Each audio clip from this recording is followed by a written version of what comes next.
अकोला जिल्ह्यातील मूर्तिजापूर शहरातून एक धक्कादायक बातमी समोर आली आहे। गेल्या 5 दिवसापासून बेपत्ता असलेल्या एका 52 वर्षीय व्यक्तीचा मृतदेह सोनेरी रोडवरील एका विहिरीत कुजलेल्या अवस्थेत आढळून आला। या घटनेमुळे संपूर्ण परिसरात भीतीचं वातावरण पसरलंय। पोलिसांनी या प्रकरणाचा तपास सुरू केलाय। तर रमेश गोकुळसिंग बयस हे नाव आहे त्या दुर्दैवी व्यक्तीचं, जे 11 मार्च रोजी घरातून बाहेर पडले आणि कधीच परतले नाही। रमेश बयस घरी न परतल्याने त्यांच्या कुटुंबियांनी सर्वत्र शोध घेतलाय, मात्र त्यांचा कोणताही पत्ता लागला नव्हता। अखेर 15 मार्च रोजी सायंकाळी 6 वाजता सोनेरी रोडवरील राजपूत यांच्या शेतात असलेल्या एका विहिरीत त्यांचा मृतदेह तरंगताना आढळून आलाय। विहिरीजवळ रमेश बयस यांची चप्पल, चष्मा आणि तंबाखूची पुडी आढळून आल्याने स्थानिकांचा संशय बळकावला। घटनेची माहिती मिळताच मूर्तिजापूर शहर पोलीस, फॉरेन्सिक पथक आणि जय गजानन आपत्कालीन पथक तातडीने घटनास्थळी दाखल झाले। विहिरीत मृतदेह पूर्णपणे कुजलेल्या आणि उलट्या अवस्थेत होता, ज्यामुळे परिसरात मोठी खळबळ उडाली। आपत्कालीन पथकाच्या सहाय्याने हा मृतदेह विहिरीबाहेर काढण्यात आला आणि त्याची ओळख रमेश बयस अशी निश्चित करण्यात आली।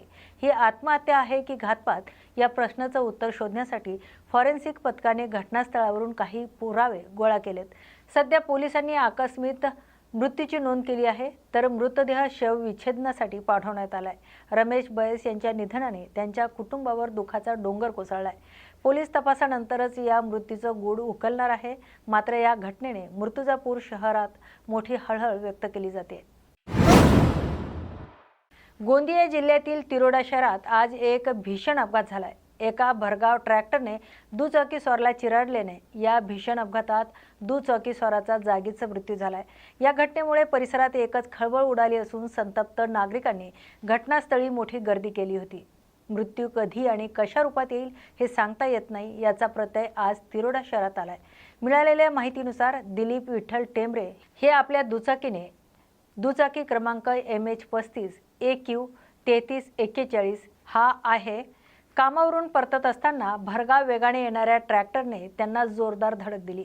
ही धडक इतकी भीषण होती की दिलीप टेंबरे हे ट्रॅक्टरच्या चाकाखाली आले आणि त्यांचा जागीच दुर्दैवी मृत्यू झाला। अपघातानंतर घटनास्थळी बघ्यांची मोठी गर्दी जमली होती, ज्यामुळे काही काळ वाहतूक विस्कळीत झाली। घटनेची माहिती मिळताच तिरोडा पोलीस स्टेशनचे पोलीस तातडीने घटनास्थळी दाखल झाले। तिरोडा पोलीस स्टेशनचे पोलीस हवालदार बावणे आणि दमेहे यांनी प्रसंगावधान राखत परिस्थिती नियंत्रणात आणली आणि मृतदेह शवविच्छेदनासाठी उपजिल्हा रुग्णालयात पाठवला।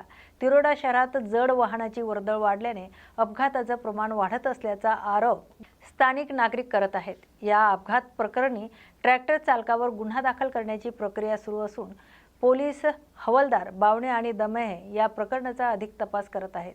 एका निष्पाप व्यक्तीचा अशा प्रकारे अपघातात अंत झाल्याने मुंडीकोटा परिसरात मोठी हळहळ व्यक्त केली जाते। वाढत्या अपघातांना लगाम घालण्यासाठी प्रशासन मोठे पावले उचलणार का, हाच प्रश्न आता विचारला जातोय।